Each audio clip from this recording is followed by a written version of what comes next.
just came back from the local convenience store, and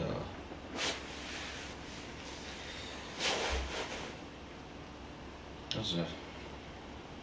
was just buying some like sports drink and some food because I'm too lazy to cook, and this is language barriers pretty much. It's a small interaction language barrier that can kind of make life uncomfortable, or well, I wouldn't say kind of. It's something that happens every single day, and since I cannot speak the language, I could understand a bit of it. Like if somebody tells me the price of something, I know exactly how much to give out. So that's a huge improvement over, um, the first 3 months that I was here. I can understand those numbers now, but pretty much what happened was,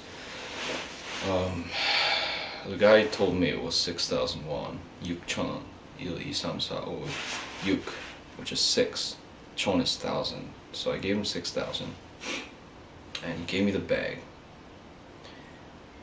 and then he said something else. He asked if I wanted it heated. That's usually, I don't even know how to say it, but if they see like a bento box thing, the first thing they ask is if you would like it heated. And because I know that process, I say 아니요, which is no. And then next, he asked me something else, and I think he said point card, so I said 아니요, no again. And then I thought, okay, so I gave him the money, and it's done. Like the, tens of times that I've done it before. But the person that's usually there was not there. It was a new guy. But after that, he said something else, and I paused, and I was like, what? Did I make a mistake? No, it was 6,000. I gave him 6,000. But he kept saying something, and then he kept insisting on something, or what sounded like it, but I didn't understand what he was saying. So I thought, I stood there for about 25 seconds with this guy who kept saying stuff, and eventually I was like, look, I can't speak Korean, and well, the best I could in Korean, and I told him I'm a foreigner, and he's like, oh, okay. So after 30 seconds of this strange, off the beat, irregular interaction, pretty much I guess he was trying to say that I could close my wallet because I paid the money. There's no change necessary, or there's no change that he's giving me. But for me, I wasn't even thinking about that. For me, it was, my wallet's always open.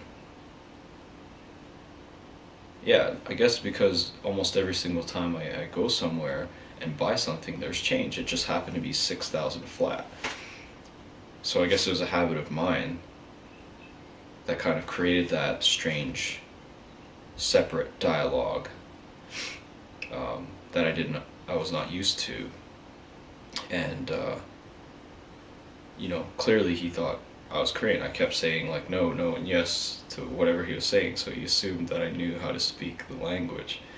And so when he was telling me all this stuff, basically telling me to close my wallet or whatever, it must have confused the heck out of him.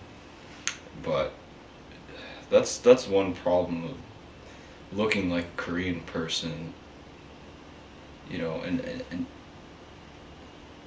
if you go in and say hello and stuff right away, it's not quite experiencing the culture. It's, I'm making an attempt to, not be Korean, but use the language as much as possible. But it creates this uncomfortable situation, and every time I go somewhere and pay or whatever alone, I have this dreaded feeling like I really don't want to, I just want to get in and get out. And for me, when my wallet was open, I guess usually there's change. So I left it open. But there's also another thing. There's a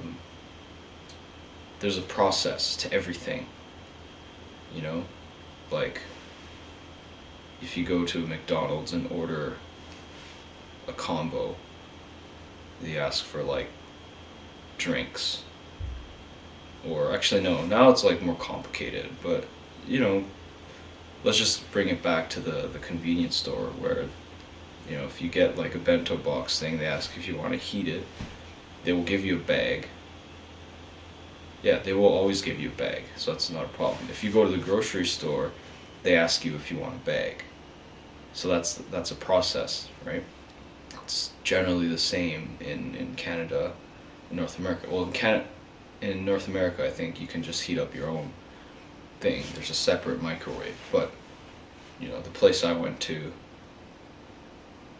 yeah, I guess the place I went to didn't have a mic. It was behind the register, so they always ask if you want to get it heated up. But anyways, it was just for me, it's not understanding the language, but understanding the process and giving the appropriate answers to get by.